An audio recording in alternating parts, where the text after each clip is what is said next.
बिस्मिल्लाहिर्रहमानिर्रहीम। अस्सलाम वालेकुम माय यूट्यूब फैमिली, कैसे हैं आप सब। उम्मीद करती हूँ सब खैरियत से होंगे।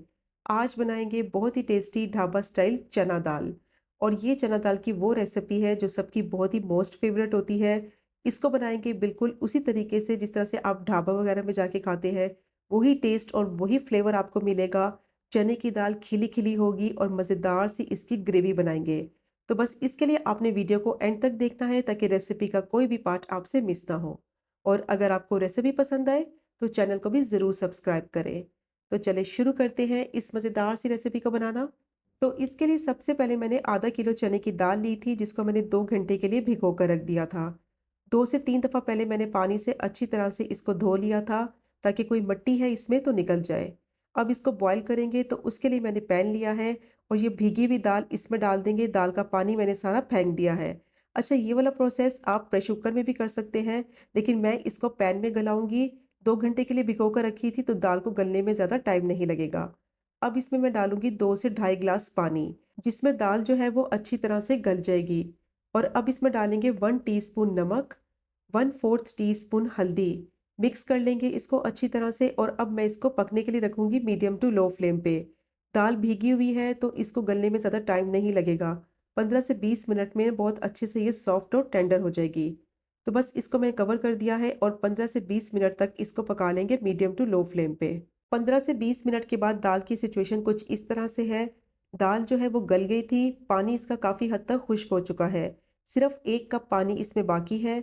और दाल देखें कितने अच्छे से खिली खिली है, बिल्कुल भी ये मैश नहीं हुई। तो इसको इस तरीके से गलाना है कि ये साबुत भी रहे और अच्छे से गल भी जाए। तो ये देखें दाना इसका बिल्कुल साबुत है दाल का और कितने अच्छे से ये सॉफ्ट और टेंडर हो गई है। अब दाल को मैं एक बाउल में निकाल के इसको साइड पे रख दूंगी। अब मैंने कढ़ाई ली है, उसमें डालेंगे 3 से 4 टेबल स्पून ऑयल। थोड़ा सा मैं इसको गर्म कर लूँगी और साथ ही मैं इसमें डालूंगी 2 तेज़पात, 4 से 5 लौंग और 5 से 6 साबुत काली मिर्च। 1 टेबल स्पून बिल्कुल चॉप किया हुआ अदरक इसमें डालेंगे और 1 टेबल स्पून ही चॉप किया हुआ लहसुन डालेंगे। अब इसको मैं फ्राई करूंगी इतना कि अच्छी सी इनमें से खुशबू आने लगे, गरम मसालों की, लहसुन की और अदरक की। और आपने चॉप किया हुआ ही यूज़ करना है, इसका बहुत ही ज़बरदस्त फ्लेवर आएगा। और साथ ही मैं इसमें डाल दूंगी प्याज। 2 मैंने मीडियम साइज़ की प्याज ली थी, बिल्कुल बारीक मैंने इनको चॉप कर लिया था। अब प्याज को इतना फ्राई करेंगे कि लाइट गोल्डन ब्राउन हो जाए। बस 1 से 2 मिनट के लिए मैंने प्याज को फ्राई किया है। तो देखें कितने अच्छे से इसका कलर जो है वो चेंज हो गया है। बहुत ही अच्छी इसमें से लहसुन अदरक की भी खुशबू आ रही है।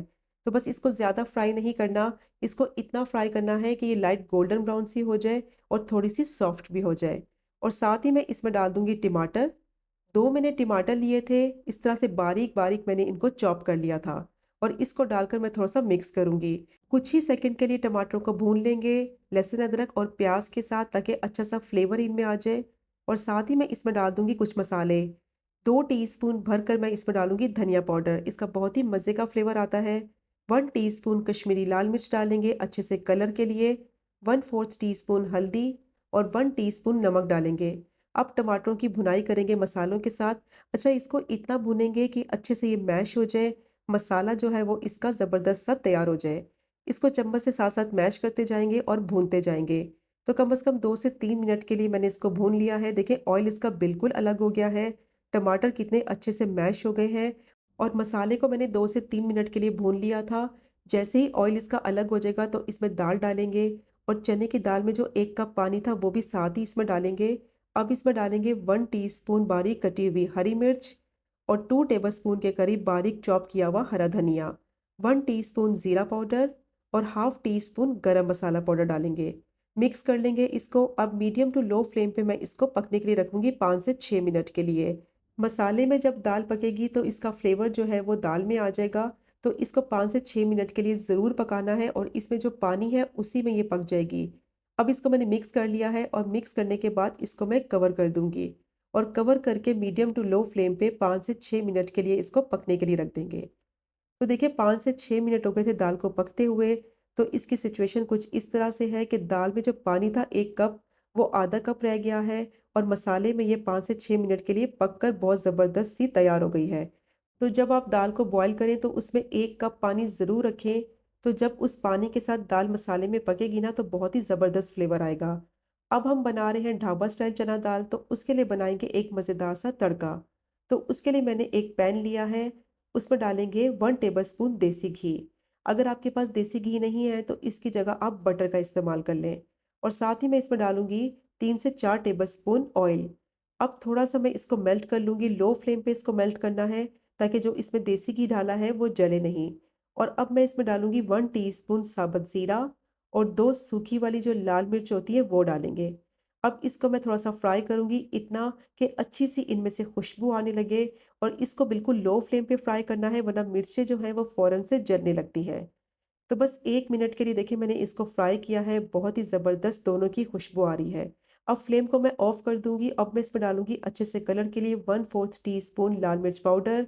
थोड़ी देर के लिए गरम ऑयल में इसको फ्राई कर लेंगे और तड़का जो है वो बिल्कुल तैयार हो गया है। अब ये गरम-गरम तड़का लगाएँगे दाल के ऊपर। तो ढाबा स्टाइल चना दाल जो है हमारी बिल्कुल बन के तैयार हो गई है। तो बहुत ही टेस्टी ये दाल बनती है, इसको नान के साथ, रोटी के साथ आप इंजॉय करें। और अब मैं इसको सर्व करूँगी उसी कढ़ाई में जिस कढ़ाई में ढाबा में की जाती है। तो देखें आप कितनी ज़बरदस्त ये खिली-खिली मसाले वाली ढाबा स्टाइल चना दाल बन के तैयार हुई है। अब इसको गार्निश करेंगे हरा धनिया के साथ। तो ज़बरदस्त बनती है, ज़रूर ट्राई कीजिएगा ये मज़ेदार सी रेसिपी को। और वीडियो के दौरान मैंने जो टिप्स आपके साथ शेयर की हैं उसको फॉलो करते हुए आप बनाएंगे तो ज़बरदस्त आपकी ये चना दाल बनेगी। और अगर आपने एक दफ़ा इस रेसिपी को ट्राई कर लिया तो बार बार आप इसी रेसिपी से बनाना पसंद करेंगे। तो अगर आपको रेसिपी पसंद आए तो लाइक, कमेंट और शेयर भी ज़रूर करें। इंशाल्लाह मिलेंगे अगले कुकिंग व्लॉग में फिर एक नई रेसिपी के साथ। तब तक मुझे अपनी ख़ास दुआ में याद रखें। अल्लाह हाफ़िज़।